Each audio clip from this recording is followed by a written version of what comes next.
Well, I'm so happy to be here with you, Rowan, and I'm grateful for your time, and even more so, I'm grateful for your stunning photographs from the Black Lives Matter demonstrations from Minneapolis. And um, I know you define yourself principally as an artist, actor, but you have a brilliant photographic eye. And uh, I remember seeing your images on Facebook, and I thought, well, this must be a professional and practicing photographer who's been recording these images from the demonstrations. And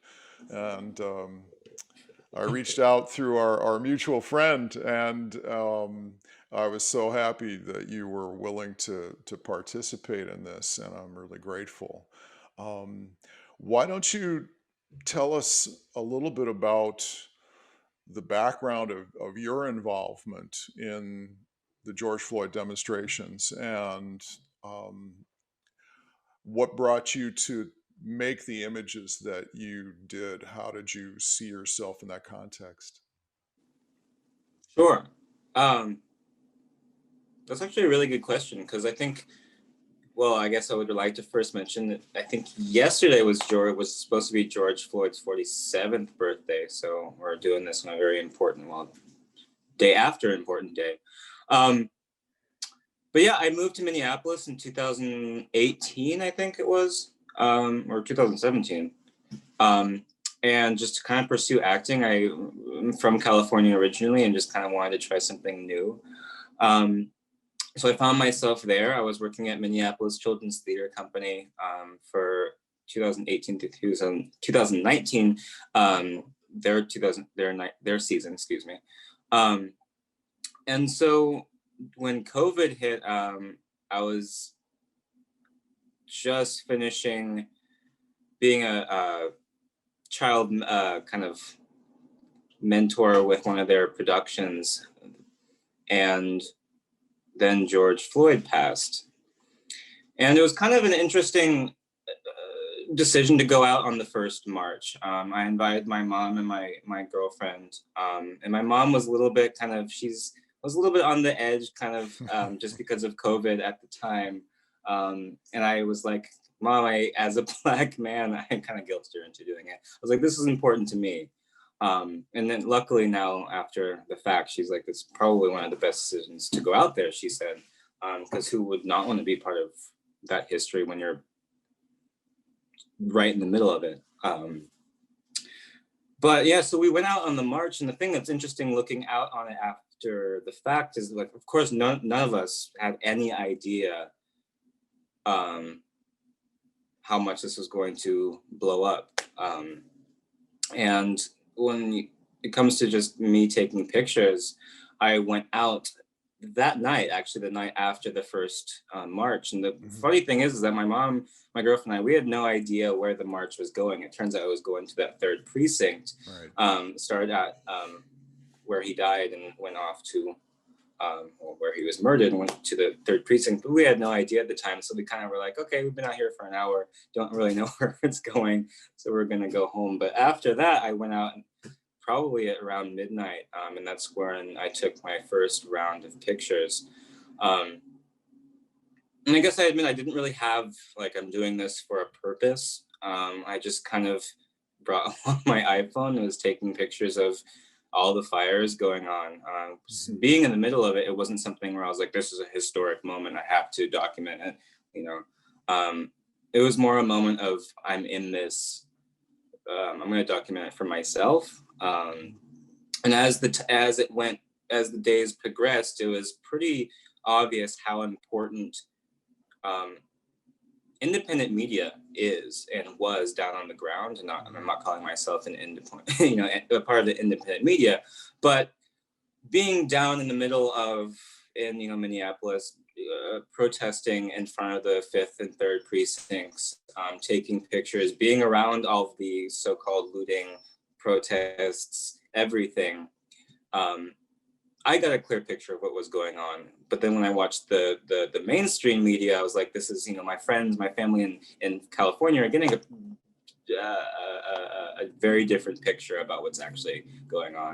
And that's when I started to think that posting my images of what's actually going on down on the ground will be, beneficial to both my own mentality, and people who don't necessarily know that independent media is out there and they go for, the CNN and the Fox Newses.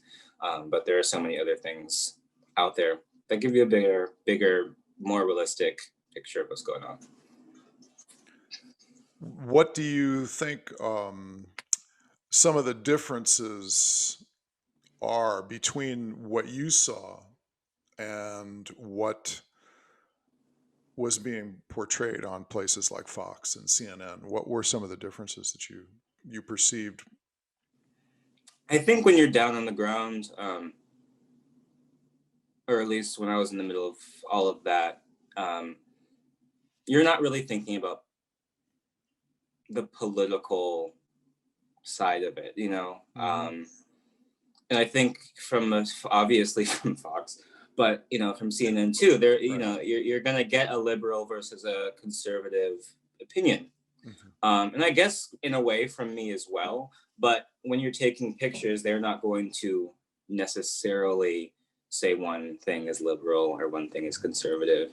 Sure. Um, I think also especially the first night I was down near the third precinct, I believe it was, or the fifth, and now I'm forgetting. But there are kids down there. There are 12-year-olds, down there hanging out, just kind of, because there's no school, because it's COVID. There's nothing else to do. Let's go look at all the riots and everything. And I think that is still being overlooked. The fact that lots of this was just brought sadly out of boredom of COVID, but I also think that the boredom of COVID spurred the interest and the ability to be at these protests.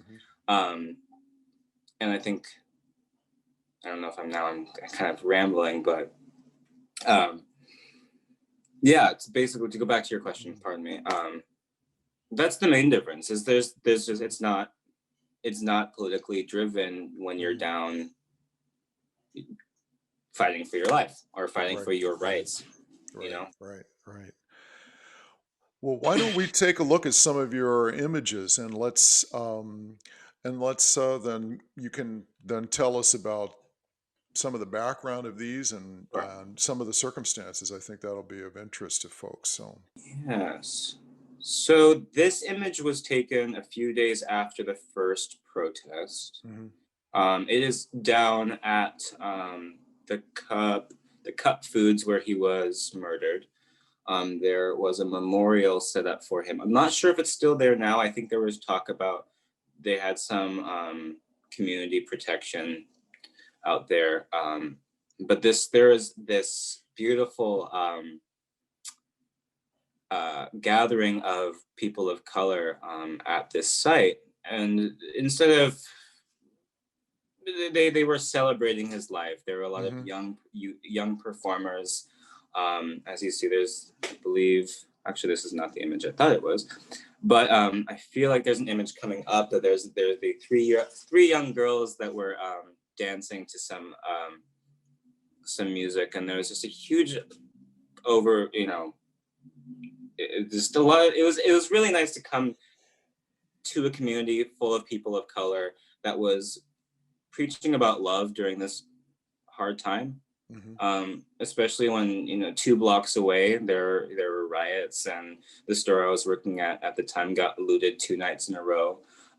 So it was. And speaking of the media, which we were just talking about, of course there were no big cameras down at this peaceful Mhm. Mhm. protest or Mhm. peaceful gathering. So that was also very telling. Mhm. So that's one of the differences. Yeah, What you choose to focus on, and what you exactly. what's seen and what's not seen, what's pictured, what's not, and what's left out is always telling. Exactly. This is actually one of my favorite pictures. This is right outside the governor's mansion. This is right after Minneapolis was occupied by the National Guard. My mom also was with me on this day, and we walked past a probably about, I would say, 15 to 20 National Guard just on the streets of Minneapolis, which was so odd that a week before I was just walking down without any of this occupation, without it being occupied. And of course, my mom, being my mother, would be, she was talking to a lot of the younger National Guard guys, and they were very respectful. It was really eye opening for me to remind myself that, like, okay, these are just kids that are my age, if probably not younger. A lot of Black kids out there, but yeah, this is from that day right after the National Guard came in. Interesting.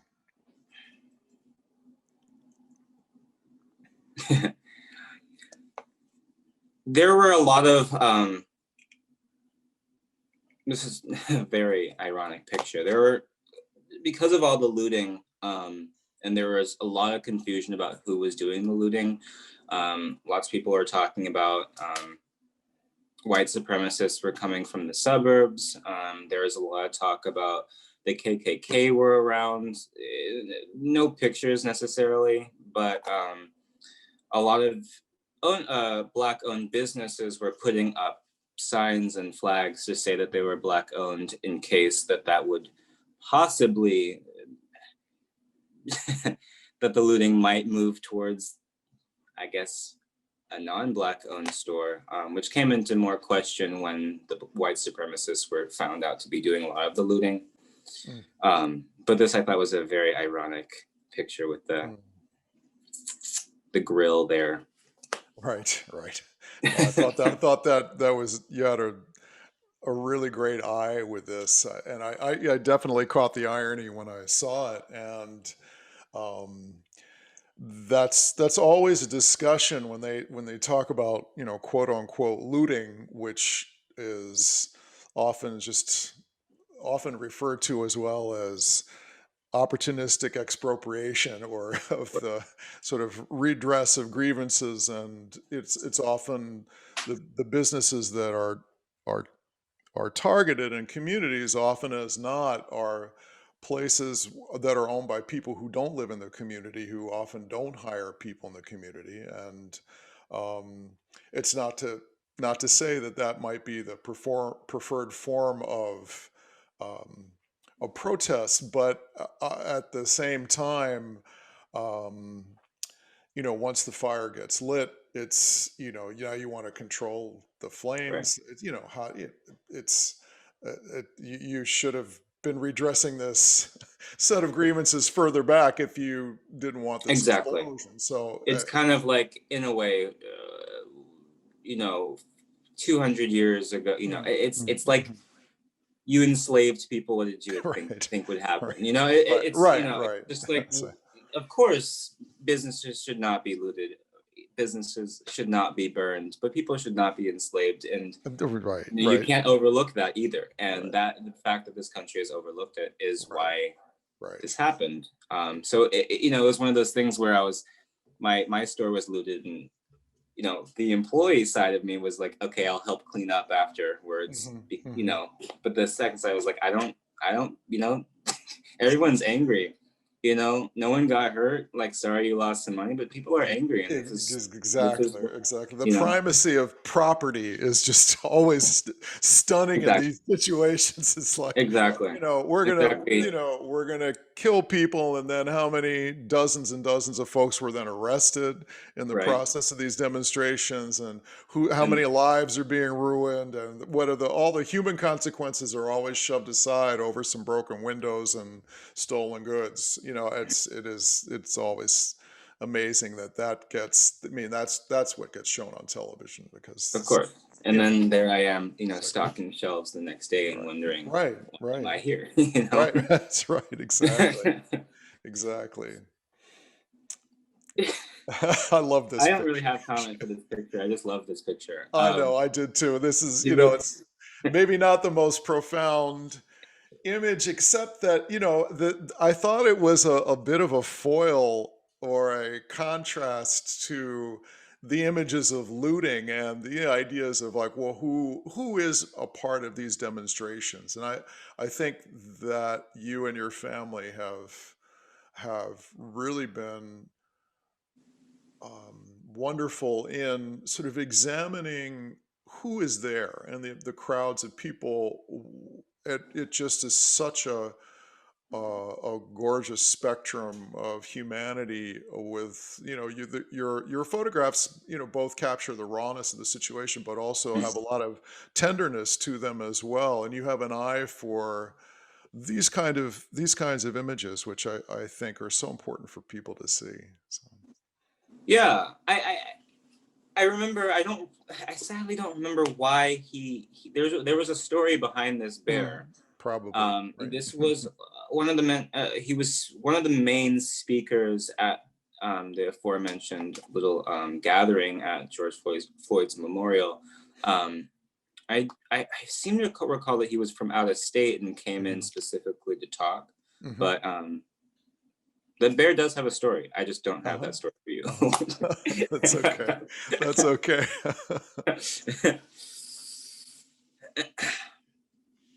Yes, this was that picture I was talking about earlier. That's what I thought. Yeah. Yeah, I love this picture. Yeah, because I remember that day I was deciding if I wanted to go to the memorial or somewhere else. There was another rally somewhere else, and I think we mistook that. We thought it was here, and we came here, and we're like, oh, there's a huge celebration of Blackness, um, which was great. These three dancers, they're probably in their early teens, and everyone in the group everyone who was gathered around the announcer made it known that we needed to pay respect to these young kids out here, Mhm. and I love that. I'm a huge supporter, obviously, of youth, so I think it was really great, especially in this time, focusing on the brilliance of art and youth at the same Mhm. time. Mhm. I think there's a lot to be said. I mean, I think that you touch on something very important that in this time of COVID, but also of protest, and the way that COVID has, in this strange way, focused our attention both through a lack of other options and a lack of other things to do or things to see. I think it has really focused our attention on these long-standing, simmering injustices, and where a lot of us now are pressed against our cell phones. And I mean, if you could make an argument that the cell phone maybe is the cell phone camera in particular is maybe the single greatest human rights invention, certainly of my Right. generation. Is that going back to the 1970s and 80s when black activists asked us who were young activists at the time who wanted to be allies of the black struggle. They insisted that we deal with the police, that we pay attention to Mhm. what was happening with the police in the black community. And even though, with all the best intentions and having read all the right books and studied all the right, it's like Yeah. Franz Fanon and Malcolm X, and, consider ourselves, oh, so Right. conscious. Still, when words like the police are the occupying army in the black community, when phrases like that were used with us, okay, I sort of got it, but okay, that's like a metaphor. And so I sort of, okay, so, well, I sort of get that. But unless what is so, I think, profoundly changed things is that the evidence that has now been brought to bear through the use of this form of photography and videography that has just the irrefutable evidence of the day to day violence that Mhm. is brought to the black community by predominantly white police departments. And even when there's a preponderance of black officers, often they're just inculcated in that whole culture of we're here to oppress and repress a potentially rebellious community, and then they take on that. I mean, it's not a metaphor. It's not a metaphor at all. Right. That's the truth. And I think that's part of what you've been demonstrating or showing through your work. But this is really what started to change in the last 15, 20 years for sure. Yeah, I mean, it's hard to overlook what's on your news feed, which is, it's the easy access to social media. It's the easy access to being social, Hmm. especially during the times of COVID when Hmm. everybody is, even the fact of the older generation is having to learn, Hmm. um, how to do Zoom and how to communicate, how to communicate via things that they aren't necessarily used to, which is opening up a whole new world. And if pictures, or again back to independent media, is Hmm. part of that new world, Hmm. then you're going to see change. Hmm.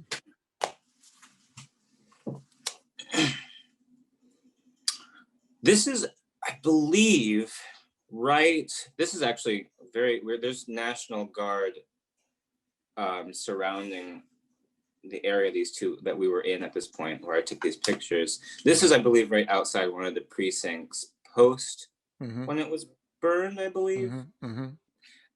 Yeah, I think this is one of those things that a day before we were in Minneapolis, you would never expect, or any city that you lived in, you would not expect your city to look like this a day after. Um, So this is the results of this is result of, the yeah. fires from the Hmm. night before. This is do you know what building that was? I think this might be. This is. I don't think it's a significant building. I Uh, think this is an auto zone. uh-huh. This might be an auto zone This was the across auto from. the auto zone. This I is the remember auto hearing zone. about the auto zone. Okay, never mind. It's significant. Pardon me. um, yeah, the auto zone across from the Target that was originally Hmm. looted, and I see. then across from the precinct, which I stepped into that Target while it was being looted, but it was an interesting sight. It's yeah. This is that fence right behind this picture. That is the precinct, Mm-hmm. and so this is, I think, day or two after the first protest march. Um, yeah, we were out there for a couple hours. It was pretty great because everybody was pretty masked up, which is ironic to say. Mm-hmm. So Mm-hmm. late in the game now, but Mm-hmm. um, everyone was handing out water. People were masked up. Mm-hmm. I mean, you need if people felt like they needed to be there, and they're taking Mm-hmm. the right Yeah. precautions. Mm-hmm. But yeah, I This think is a this is great. also the auto zone. Yeah, this is a great picture, by the way. This is, I mean, just I teach photography and history of photography, and Mm. this really jumped out at me. It's one of those images that probably Susan Sontag would point out as a great example of how photography often makes the mistake of aestheticizing suffering and loss. But on the other hand, Right.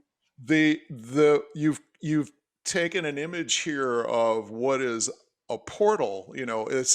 There's so many layers of meaning that can be brought to this image in the midst of this. It's a door that can be walked through. It's so there's so much symbolism that could be brought to this. Yeah, there really is. I mean, like, you can go on for probably hours on what symbolism this, Hmm. and uh, something I love about looking at these pictures, because I actually haven't looked through them recently, is that they have different meaning, um, that correspond to what we're going through today. Hmm. You know, um, for me, this is definitely a door into next year, that I'm looking at right now. Hmm. Um, or a door from next year, hopefully looking back on the destruction of what this year was, Right. and hoping that, there's something to rebuild from there. Um, You've yeah. actually taken a number of photographs that I don't know if you were aware of it at the time, whether it was a photographic device that you came upon instinctively, but there are you have an eye for shooting through doors and windows, which Mm, does carry a lot of metaphorical meanings. But this one I really liked on many different levels. But I'll just say, as a longtime activist around issues of police brutality and murder, to see right. the cops have to put up fences around their precincts is something I haven't witnessed in my lifetime. So why Yeah. don't you? Yeah. Yeah. Like, it's still like so surreal to think Mm, that, they're literally, the law enforcement was cowering from the people. How beautiful is that? yeah. you know, How? I, it's just a taste of power is, can switch hands very easily. Interesting. Um, Hmm. and I think I think that's a lot of what this year is realizing where Hmm. that power is. And I think Hmm. we this year we have realized Hmm. that we have given so much power to people who Hmm. obviously have taken advantage of that. If you, Hmm.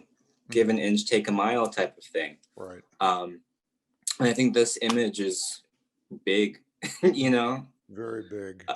because I mean, there's the fuck 12, pardon my French, Hmm. um, on there, which Adam, means, tw- Adam 12. obviously, yeah, Adam 12. obviously, yeah, oh God. Which is the reference to the old TV program for those who are Yeah, I don't know. not hip to that. You're too You young lost me. for that. You're too young for that. That was their radio call, that TV cop, an old TV cop show. One Adam Mm, 12, one Adam 12, and then that got reduced on the street. That was the code for okay, 12's on their way.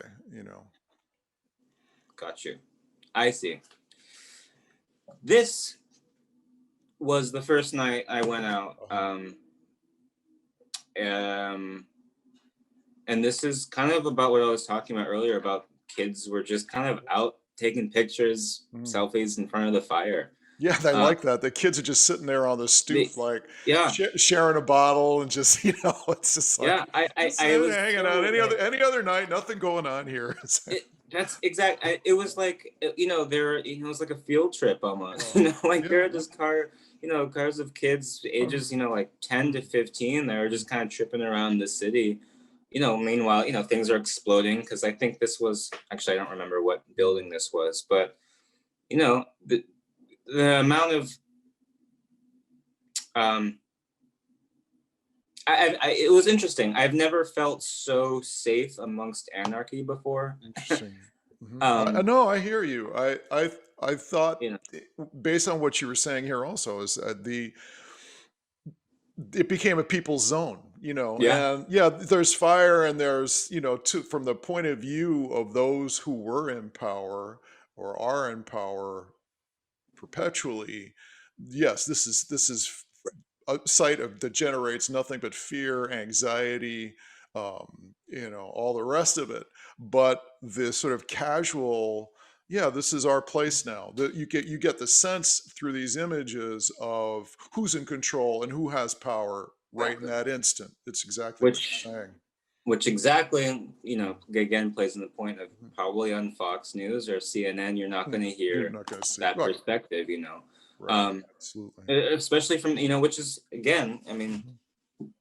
uh, kind of speaking towards why I felt like putting these images out there. Mhm. It's because, people in California, they're going to look at, okay, it's an anarchist place. There are people, Mhm. it's fire and that, Right. and Right. on the surface, sure. But then again, these are streets that these kids grew up on. They feel comfortable around it, Mhm. and they know Mhm. that something is important going on. I don't know if they know how important, but Mm. they're out in it. And I think that Mm. that in itself speaks a lot to the youth and to our future. Mhm. And to the fact that the thing that's burning down in the background, that Mm, building, that property, is of really no consequence to their lives. It's not like no, this is something that's germane to their future. And so it right. could be there, it could not be there, it could be on fire or not be on fire. It really, it's had nothing to do with us and will have nothing to do with us in the future, essentially. It's interesting. Exactly. Exactly.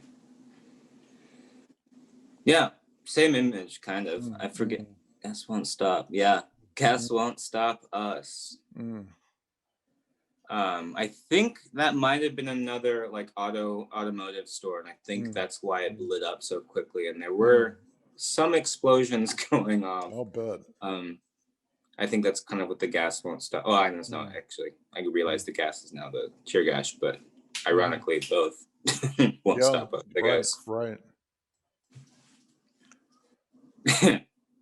I didn't know you chose this picture.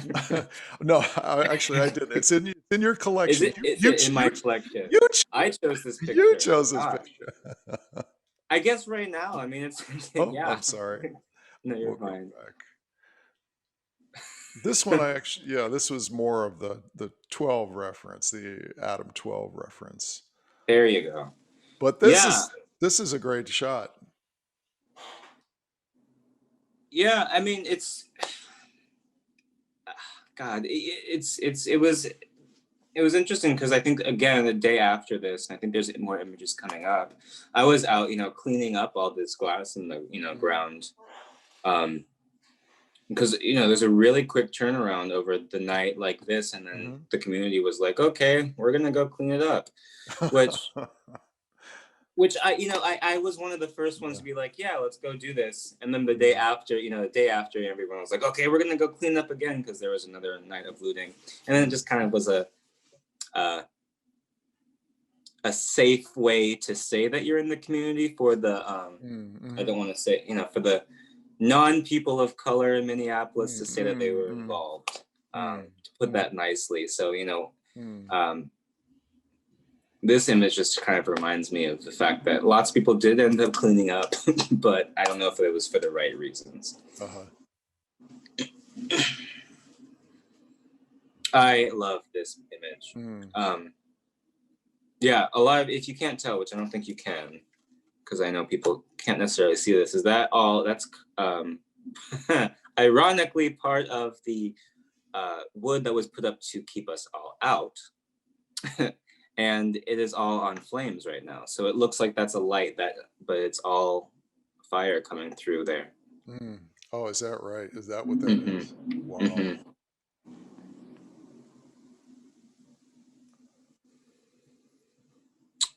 This is just such a powerful image. You're Uh, really Almost powerful enough that I don't have too much to say about right, it. right. Um, but I really love the rest in power Mm-hmm. that came out of. I'm not sure if I mean I'm sure people have said it before, but that is Mm-hmm. something that definitely was spread throughout Minneapolis during Hmm. this period of time, and I loved it. I loved the rest in power because that's what it was all about. It was about all about. If you watch the video of the murder, I think there's he was calling out for his mother and everything in Mm. there, and I think Yes. there is so much. I guess it's odd to say, but there's almost so much power in that in itself. Right. Um, and I think if you dive into it, it gives you just you can really think about what power means. Sure. Again, Mm-hmm. we talking about shift of power earlier Mm-hmm. Right. to what this means. There's a Mm-hmm. beautiful, Mm-hmm. discussion there that can last hours. But Yeah. Again, you have these multiple layers of meaning here. The lift, of course, referring to a car lift in an automotive shop, but here the idea of lifting at the same time you're talking about, a person and who is passed on, and it could be the lifting of hands, the lifting of a soul towards the heavens, or if you're looking for more spiritual, traditional spiritual imagery, and the secure lives part of it also. There's just so many multiple levels of meaning that are captured in that image, and I think the choice of black and white here is also really important. you found my Yeah, black my black yeah. and white Oh, I obsession. love them. Yeah, I love them. I love them. So yes, then a little brighter, I guess. Yeah, yeah. Here we In go. Next terms day. of things. Next day, this is part of, like I was talking about, the community cleanup. Right. Yeah. Not just sweeping, obviously, but Uh-huh. there is so much beautiful artwork on Mhm. all of these boards that were put up to protect Mhm. the businesses. Um, yeah, it was kind of astonishing just to do, going down, I think Hennepin Avenue. Mhm. Mhm. It was just like walking down a gallery, just of beautiful art, Amazing. about, power, Right. basically. People taking back their streets from the sort of commercial zones too. Exactly. Of course, And hmm, sorry about the ordering of these images, but it's just sort of random how they're coming up to me, right? yeah, I this is my girlfriend's favorite picture of all. Um, Uh-huh. I love this because the girl on the right or left, pardon me, was literally just standing with this with this in front of his face. I got there and she was already there, so I'm assuming just holding it there for probably up to 30 minutes, just right in front of his face. He couldn't see anything but the sign. It was great. It was great. And I love this image because without even talking about it, there's so many Right, things again right. that you can say about this. Hmm. Um, yeah, I don't know. It's powerful. Here's one of your portal images also. This This is one of my favorite images this actually. oh my gosh, this night, this was probably the most scary night that I went out. I went out with my friend, um, and this was purposely I wanted to kind of go out into the middle of some of the looting because this was after I took some of my pictures and I was kind of like, well, I want to go and capture some of the more dangerous parts that most people aren't going to capture. Um, and this night was scary because there were a lot of people running back and forth, a lot of talk about the police were. This was one of the nights when they were a little bit more violent, starting to be a little bit more violent right before the curfews set in Minneapolis. Hmm. So this is my, I guess, artistic interpretation of part of that night. Burning cop car. Yeah. It's a classic. Oh yeah. This is. Oh yeah. I, this was the night of fire. Hmm. Um, The this same was the night. night. This is the same night that you were from the previous image. This is actually no. This is I Oh, uh-huh. think one night later. I see. That was the first night after when everyone was kind of this night with this was more where I feel like more of the possible white supremacists from out of town were coming in. Is that right? This is a couple of nights later when people were hearing about what was going on and people were like, okay, the younger crowd from out in the suburbs are kind of coming in to I do see. more of the looting, um, to do more of the fires. I think some images past this. Let's see if they come up. Yes. So this image, they were just burning. This Mm. was not really involved with. I mean, I'm still weirdly enough in support almost of Mm. some of the more reckless activity, just because I think it's important because that's what make people pay attention. Mm-hmm. Mm-hmm. Doing so safely, of course, but yeah, they lit a just a barrage of fire in the middle of the street and they were burning the building to the left up there, kind of out of nowhere, just because it kind of just took crowd mentality and took over. Mm-hmm. um, yeah, this was kind of a scary night to be out.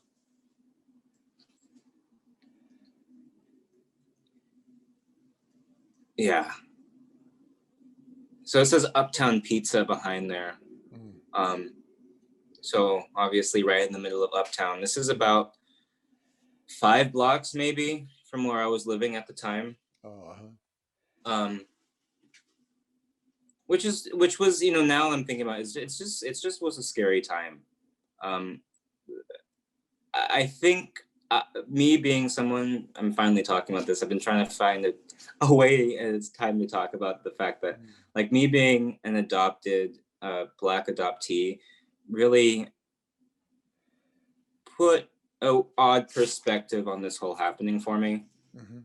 um I think I felt like if I was going to go out and protest, if I was going to go out and take pictures, I needed to do it from my, it's hard to explain, from where I consider myself being a person of color, not from what the media expects a Black man to be doing during this time, not from, you know, any peer pressure, but what I felt like I needed, that I was doing it authentically. There were some protests where I was like, I feel like going just because I feel like everyone would expect me to go, and those protests I didn't necessarily go to because I wanted to be there for the right reasons. Same with why I wanted to show these pictures. I think growing up with how I like to call adjacent white privilege kind of has given me, you know, I haven't been targeted by the police as personally as a lot of, you know, fellow people of color. So But you I needed to really, surely could be. I surely could be, You and surely could be. Yeah, I'm sure I yeah, have. yeah. I just maybe Uh-huh. growing up Uh-huh. and with around my parents didn't realize it, and I think this was one of the biggest times when I was you know, my mom was around, but I was alone as an adult person, Yes, right. having to make these decisions of where my voice is needed and what that voice is. And that's why a lot of this was difficult being down there, because I didn't know exactly what my voice should be, you know, It was a and time if of I had the right to self-discovery say for you. things. Right. It was, you know, and I'm Yeah. still figuring out what rights I have to talk about being Black, which sounds odd, because of course we're all, you know, like, of course you're Black, and you know, your experience is yours, and it's just as authentic as everybody else's, which is true. But it's still, during this time, hard to be able to have even this conversation. Yeah. Well, I appreciate your openness and in sharing Sure. with it. And it is part of the complexity of being a person of color in the United States. You know, it's there's that's one of the things that I've learned. So, you know, that there is no uniform, you know, rock solid definition of blackness, you know, where there Right. is when you're talking about, you know, colonized people in the middle of a white supremacist society. It's there's every possible degree of variation and nuance in people's experience of that, and it's very complex. It's very, It and is. you're living in the soul of that complexity. But I you know, I appreciate your openness and honor your own personal struggle within this to share that. Yeah. I mean, I think it's part of it is just you don't hear from people from that perspective often. I can't imagine that there aren't people with that perspective. So I think it's important for, you know, people to know that there are also people out there who, Yeah, sure. I mean, you know, but then again, there, you know, there's so much side. There's Black Trump supporters there. You know, there's such a huge spectrum. Right. So Yeah, it's finding where you belong and knowing that that's okay to belong in whatever, you know, exactly. wherever you are. So maybe we'll look at maybe two more images here. Sure. Sorry, I'm just like talking. No, no, not at all. I guess No, that's what this is we did. fantastic. This is fantastic. This image, I love it because my mom was like, "Take a picture of that." It's like, okay. And as a professional photographer, when mom Of tells you to course. take a picture of that, you take a picture of that. Exactly. I was like, all right, yeah. This image again, like you were talking about with the one in front of the police, the district there, the police station. I love this because there's so much going on in this picture. This was again one of the cleanup days. There are still fires going on different buildings. I know we were trying to clean up like one of the buildings, and the owner was like, "No, you have to stop because of insurance companies. We can't have you." The whole city came out to help clean, and they had to come yell at us to stop because they had to have everything for pictures. You're going to ruin everything. I know. We're all like, darn it, you know. But so this was right outside of there, and I just love it because like America, I mean, it's burning. It was burning, and it still is. And I think there's a great opportunity for hope in this picture, as there is a great opportunity for hope in America right now. Right, But I right. think there's also a great, like this picture is either a before or after, and it's you can decide You can what you want it decide. to be. Right.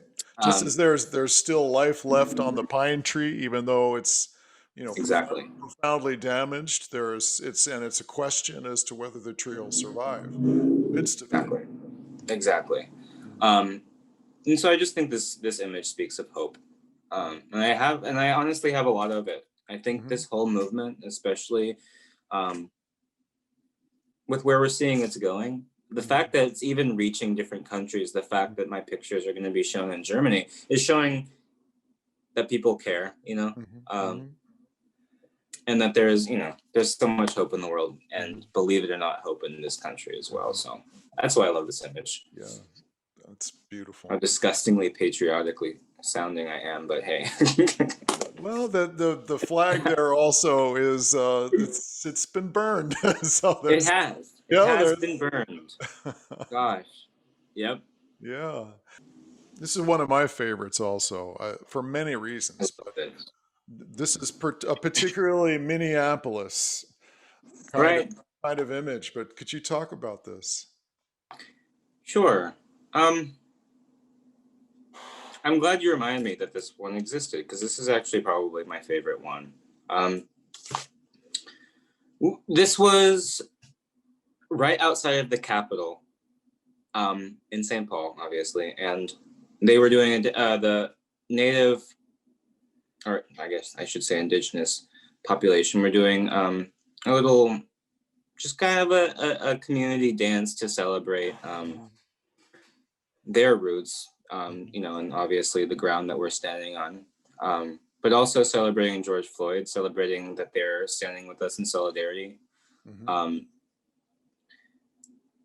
and there was this couple with this young girl as their daughter. I believe the father was of indigenous descent, and I believe the mother was um, white. And their little girl was up there dancing the choreography to, like, it was amazing. She was up there for the whole, it was a hot day. Everybody was sweating, but she was up there just dancing away, dancing away. Um, and there was a time when I think we were all raising our fists. Um, and without, prompt from her parents, she just raised up her fist. And I was just lucky enough to get it on camera. It's such a powerful picture. it really It really is. is. It's just really the power of human solidarity. It's just beautiful. Yes, the power of human solidarity, the power of youth, the power of youth Hmm. voices. Hmm. Hmm. Um, I think also the power of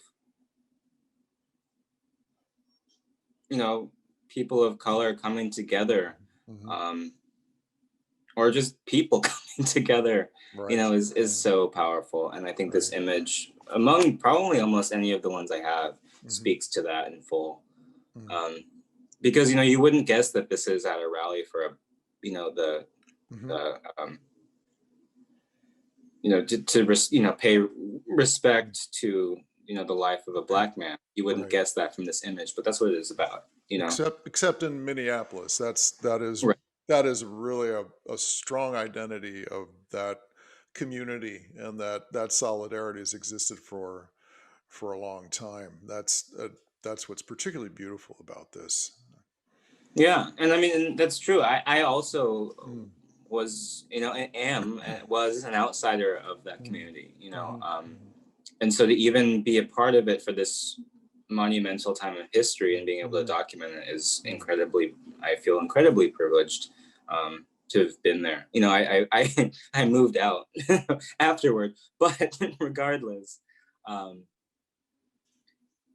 and also just to be able to share it with my family, Mhm, share it with my mom, be mhm, able to look at my cousin's images from, Brooklyn at the exact same time, to see that my mhm. family plus families all over the country are fighting for the same rights, fighting for my Right, rights, fighting for the right. rights of my children, fighting Mm, for rights of people who look like me. mhm, Um, it connected me with a lot of people, I think, Mm, this movement. So if anything came, anything, I think you have to find some positivity out of everything. And I absolutely. think bringing power back to the people, um, especially in a time right now when we are so separated and only able to come together through screens, but then we are able to come together through peaceful protest. There is something that was, too important to be able to stay silent about. Hmm. And I think that's very rarely happens with a full community, with a full community with different genders, different sexes, different colors, whatever, came together for this one thing. Even though it's putting them possibly at risk, Hmm. they did it safely, tried to social distance, wore masks, but still felt the need to get out. And I think that's what was important about this, especially about this time. Yeah.